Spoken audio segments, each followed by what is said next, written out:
اسی بارے میں اللہ نے اپنی راہ میں خرچ کرنے کا حکم دیا، انفقوا مما رزقناکم، اے ایمان والوں جو رزق ہم نے تمہیں دیا ہے اسے ہماری راہ میں خرچ کرو، من قبل ان یاتی یوم لا بیع فیہ ولا خلۃ ولا شفاعہ، ایک دن آنے والا ہے کہ کوئی خرید و فروخت نہیں ہوگی، کوئی دوستی کام نہیں آئے گی اور کوئی شفاعت کام نہیں آئے گی۔ یہاں شفاعت سے مراد ہے زبردستی والی شفاعت، جو مشرکین کا عقیدہ تھا کہ ہم جن بتوں کی عبادت کرتے ہیں وہ زبردستی اللہ کے ہاں بخشوا دیں گے کیونکہ اللہ ان کی رد نہیں کر سکتا، یہ والی شفاعت مراد ہے۔ اور کافر کی شفاعت نہیں ہو سکتی۔ جو مومن کی شفاعت ہے، جو نبی صلی اللہ علیہ وسلم اور علماء اور بزرگان دین کریں گے، وہ شفاعت قرآن ہی سے ثابت ہے۔ سورہ نبا میں اللہ نے بتایا کہ وہ کیا ہے، وہ آیت ہے کہ یوم یقوم الروح والملائکۃ صفا لا یتکلمون الا من اذن له الرحمن وقال صوابا، کوئی اللہ کے سامنے بات نہیں کر سکے گا، سفارش نہیں کر سکے گا مگر جس کو اللہ اجازت دے۔ تو وہ اللہ اجازت کس کو دے گا؟ پیغمبروں کو اور اپنے ماننے والوں کو۔ اور کس کے لیے دے گا؟ وقال صوابا، اور وہ بات بھی درست کرے، یعنی جس کی شفاعت کی میں اجازت دوں انہی کی شفاعت کرے۔ کس کی اللہ اجازت دیں گے؟ صرف ایمان والوں کی۔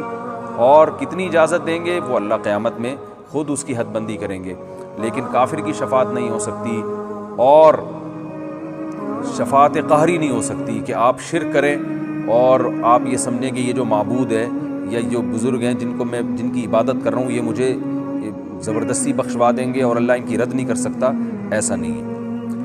اسی پارے میں آیت الکرسی بھی ہے، اللہ نے اپنی حمد و ثنا کی ہے، اللہ لا الہ الا هو الحی القیوم، اللہ وہ ذات ہے جس کے سوا کوئی عبادت کے لائق نہیں، زندہ ہے، ہر چیز کو تھامنے والا ہے۔ میں چونکہ اس کا لفظ بلفظ ترجمہ اس لیے کر رہا ہوں کہ آیت الکرسی بہت پڑھی جاتی ہے اور حدیث میں اس کی بہت فضیلت ہے۔ آپ صلی اللہ علیہ وسلم نے فرمایا اس سے افضل آیت پورے قرآن میں نہیں ہے۔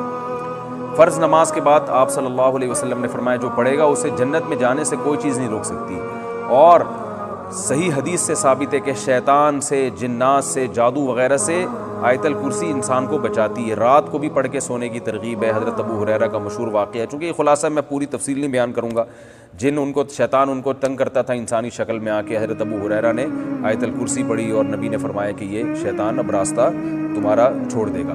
تو شیطان آیت الکرسی سے ڈرتا ہے، تو یہ رات کو بھی سوتے ہوئے پڑھنی چاہیے، دم کرنا چاہیے اس کا اپنے اوپر، اور نمازوں میں بھی اس کی پابندی کرنی چاہیے۔ تو یہ جو آج کل جھوٹے روحانی عاملین بنے ہوئے ہیں نا، الٹی سیدھی چیزیں بتا رہے ہوتے ہیں، ان کے پاس جانے کی ضرورت نہیں ہے۔ کسی پہ جن ہو یا کوئی ایسا مسئلہ ہو، جادو، آیت الکرسی پڑھ کے اس پہ دم کرے۔ تو اللہ وہ ذات ہے جس کے سوا کوئی عبادت کے لائق نہیں۔ اور یاد رکھیں جتنا مفہوم ذہن میں رکھ کے جب دم کریں گے تو زیادہ فائدہ ہوگا، اور مفہوم ذہن میں رکھ کے پڑھیں گے تو زیادہ ثواب ملے گا۔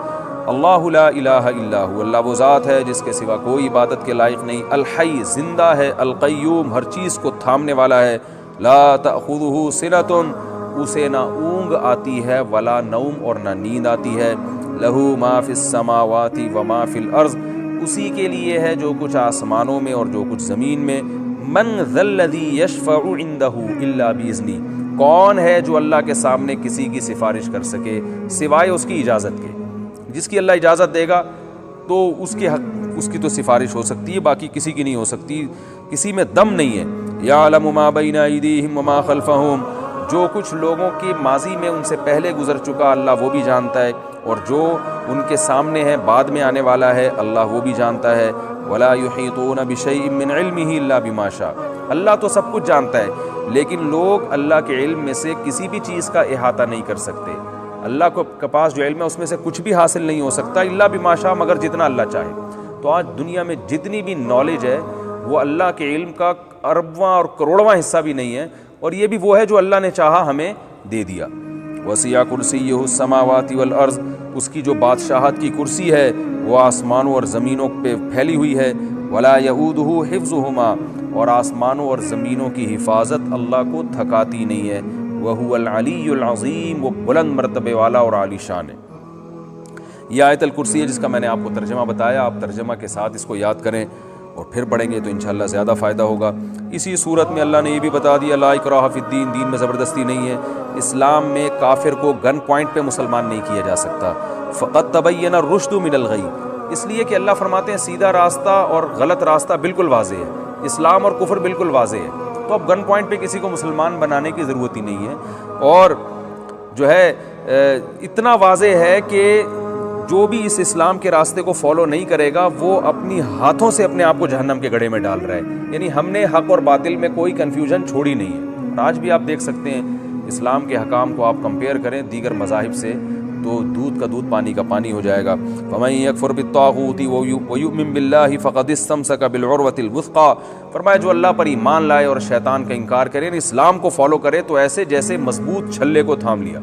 کوئی دریا میں ڈوب رہا ہو نا اور مضبوط کڑی کو تھام لے تو بچت ہو جاتی ہے. تو اللہ فرماتے ہیں یہ دنیا بھی حوادث کا اور شیطانی جو ہے نا اس میں تصرفات ہوتے ہیں, گمراہیاں پھیلتی ہیں. جو اسلام کے چھلے کو پکڑ لے گا تو وہ بچ جائے گا. تو وہ مضبوط چھلا ہے اور مضبوط لگام ہے جس کو پکڑنے سے تمہاری حفاظت ہو جائے گی. لن فصام لہا, یہ ٹوٹنے والا نہیں ہے. بڑی خوبصورت مثال دی. اور اللہ نے یہ بھی فرمایا اللہ ولی الذین آمنوا یخرجہم من الظلمات الی النور. ایمان والوں کا اللہ دوست ہے, ان کو گمراہی سے روشنی کی طرف لاتا ہے. یعنی جب آپ اسلام کو فالو کرتے ہیں نا تو آہستہ آہستہ آپ کے سامنے ہدایت کے راستے اور کھلتے چلے جاتے ہیں, حق اور باطل اور ممتاز ہوتا چلا جاتا ہے.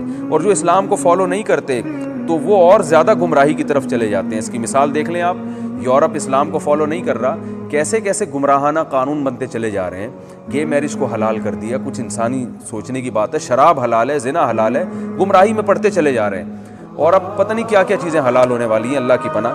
تو اللہ فرماتے ہیں ایمان والے جو ایمان کو فالو کرتے ہیں روزانہ ان کی ہدایت بڑھتی ہے, اور جو اسلام کو فالو نہیں کرتا وہ گمراہی سے گمراہی کی طرف چلے جاتے ہیں اور آئندہ اور زیادہ اللہ نے بیان کیا کہ داؤد علیہ السلام نے جالوت کو قتل کیا, اللہ نے آپ کو ایک بادشاہ بھی بنایا, اللہ نے آپ کو نبوت بھی عطا کی.